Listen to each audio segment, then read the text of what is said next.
Mesdames et messieurs, distingués partenaires, chers invités, nous sommes aujourd'hui réunis à l'occasion de la dissémination du rapport de Banque Maghreb et de la Banque mondiale sur l'évaluation des risques climatiques.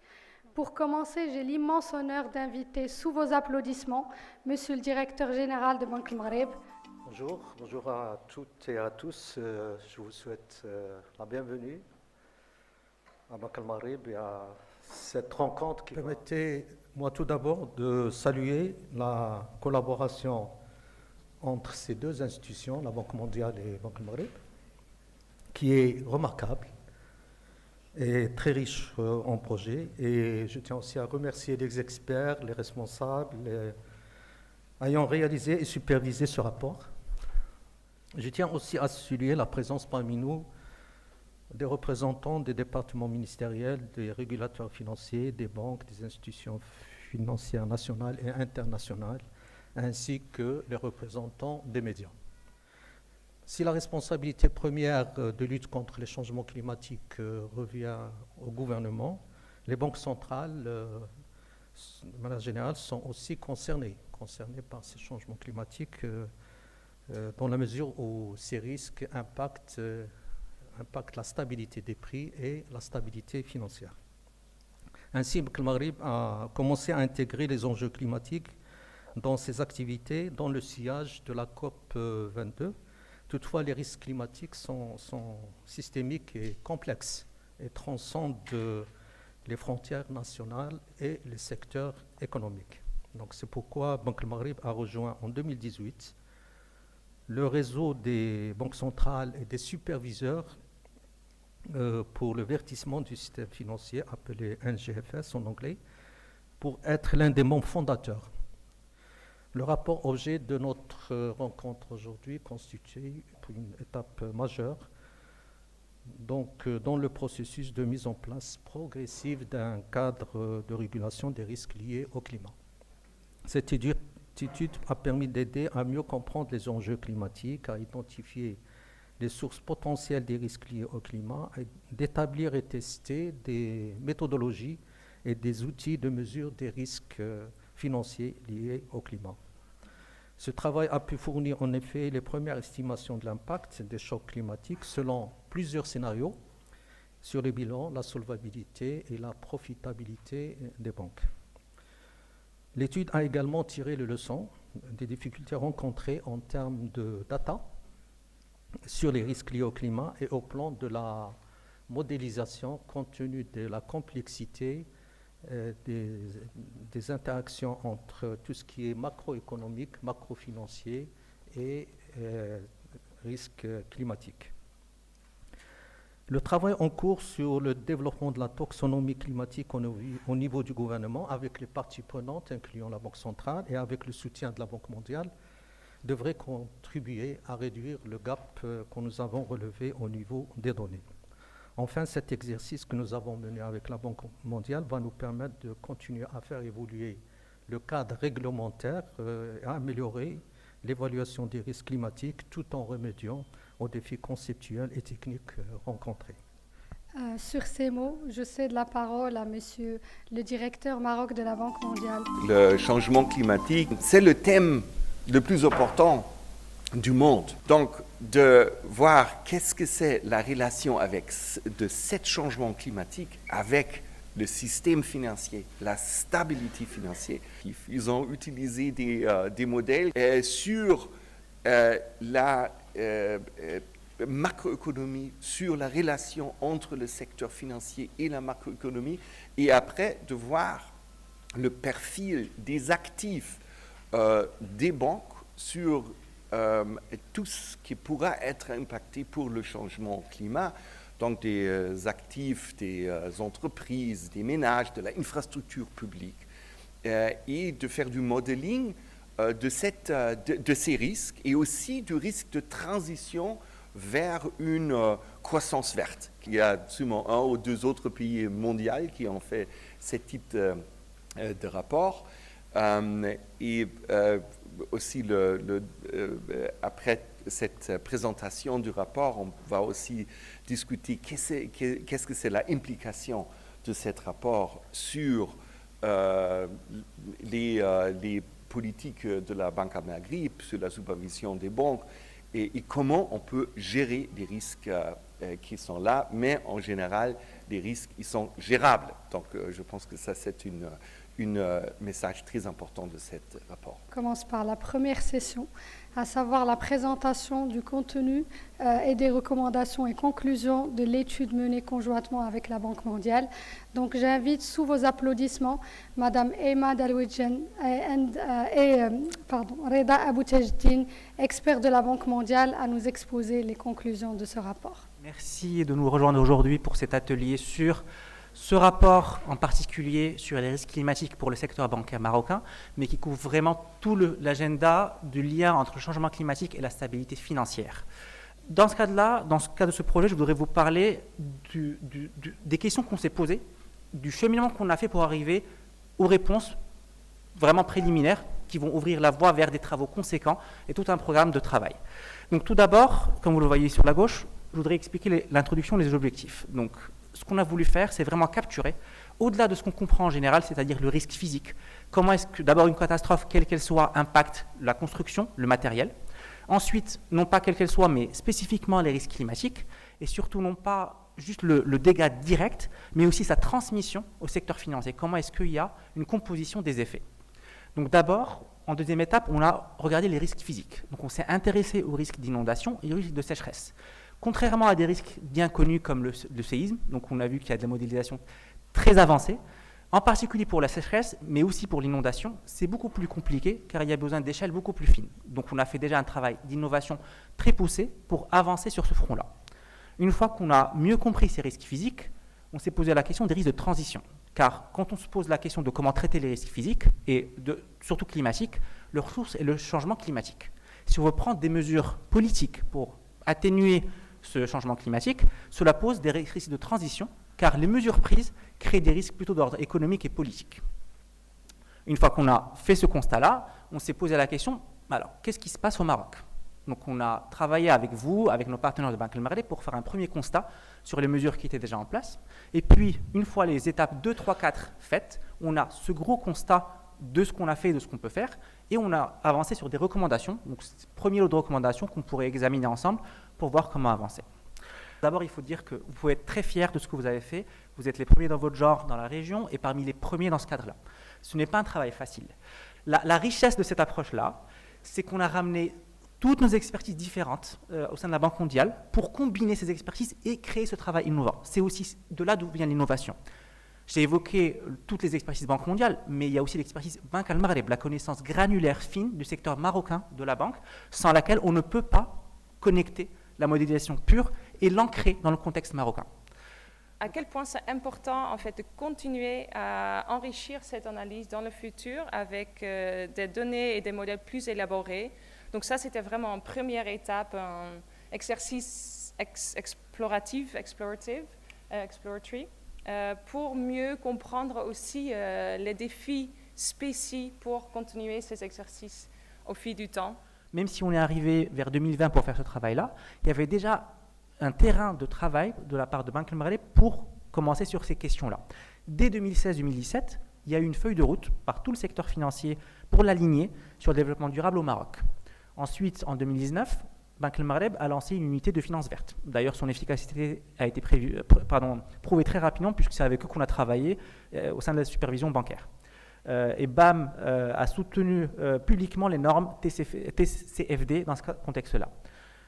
Ce ne sont pas juste des actions en termes de création de comités. Même en 2021, il y a une directive relative à la gestion des risques financiers, climatiques et environnementaux qui a été lancée et qui a créé, disons, l'élan pour suivre dessus sur d'autres mesures réglementaires et qui a créé un peu le cadre de travail. Et enfin, maintenant, en 2024, nous sommes en train, avec Banque Maghreb, de publier cette évaluation des risques climatiques. Donc c'est vraiment tout un chantier, tout un travail conséquent qui existe depuis un moment sur lequel il faudrait construire et continuer à travailler. Il est maintenant temps de donner la parole aux membres du panel distingué qui représentent Banque Maghreb, la Banque mondiale et le secteur financier, qui vont chacun apporter leur expertise et perspectives assez précieuses sur la gestion des risques climatiques.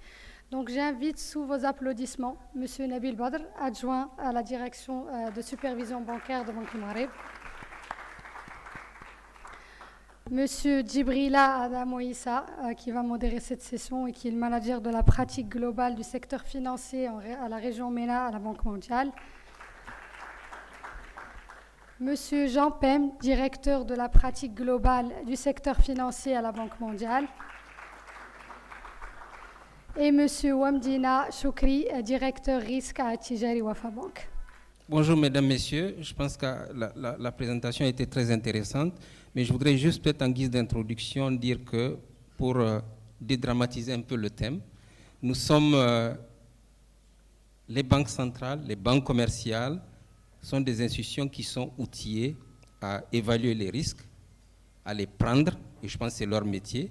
Donc, et c'est fondamental que ce rapport-là, en fait, en effet, nous donne juste, on va dire, des idées sur d'autres types de risques. En termes de prochaine phase, comme recommandé au niveau du rapport, il y a 3 éléments importants pour nous.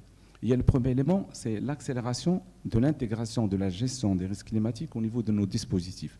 Et c'est dans ce sens que nous, on estime que, d'ailleurs, il y aura plus d'éléments à ce sujet, on va travailler sur le renforcement du pilier 2 qui concerne l'adéquation au dispositif de gestion de risque et le pilier 3 sur la partie discipline de marché.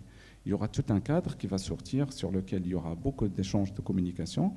Et le deuxième élément, c'est par rapport au suivi avec les banques des plans correctifs qui devraient être mis en place par les banques pour gérer le risque climatique. Parce qu'au niveau du rapport, voilà, la démarche a été double. On a procédé par une double approche. Alors la première approche, c'est le bottom-up. Voilà, c'est le top-down par rapport à l'impact de tout ce qui est macro sur les banques.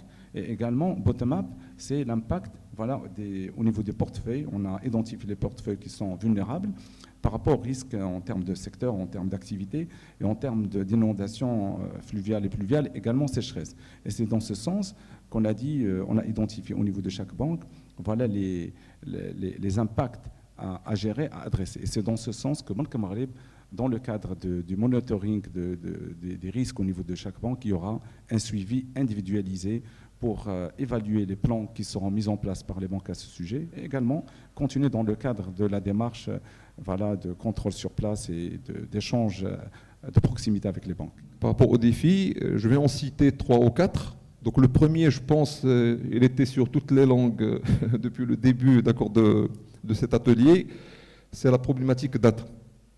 Clairement, on a été confronté à une vraie problématique. Pourquoi? Parce qu'aujourd'hui, que ce soit les systèmes d'information des banques ou même le comportement des commerciaux qui sont les interlocuteurs de nos clients, ils ne prennent pas en charge tout l'aspect environnement. Pour vous donner juste un exemple très simple, aujourd'hui, dans nos systèmes d'information, la société elle est connue par son siège social, alors que parfois il a 4 ou 5 usines à l'échelle du pays. Donc on n'a pas cette information granulaire pour pouvoir aller dans le détail. Donc la data est très importante parce qu'on sait que la donnée climatique elle est essentielle pour la surveillance et la gestion des risques. Deuxième défi, je pense, c'est comme tout projet transverse et important. Donc il y a énormément d'efforts à faire pour la formation de nos ressources humaines, pour le changement de notre système d'information, pour prendre en charge justement cette dynamique et justement toute la partie data qu'il faut enrichir pour pouvoir projeter et quantifier ces risques. Le troisième défi, et je m'arrête là, c'est que notre banque est une banque systémique. Donc on a une part de marché de 25% des crédits. Donc ça suppose qu'on est exposé sur tout type d'industrie. Maintenant, l'effort est fait au niveau de la banque, mais quid de la partie clientèle. Donc à part les grandes sociétés qui sont conscientes des risques et qui ont entamé des projets stratégiques à leur niveau, la plupart de nos clients, et notamment la partie PME, ils sont un petit peu loin de thématiques. La première chose que je voudrais dire, c'est la leçon, c'est que c'est possible de faire de telles analyses. C'est difficile. Il y a, comme vous venez de le souligner, et du côté du superviseur et du côté des banques, un effet d'apprentissage important. Mais je crois qu'il faut commencer par se féliciter du fait que ça existe, et en particulier Quelquefois, la perception est que les pays avancés dirigent la discussion et ont eux-mêmes développé des modèles et des approches.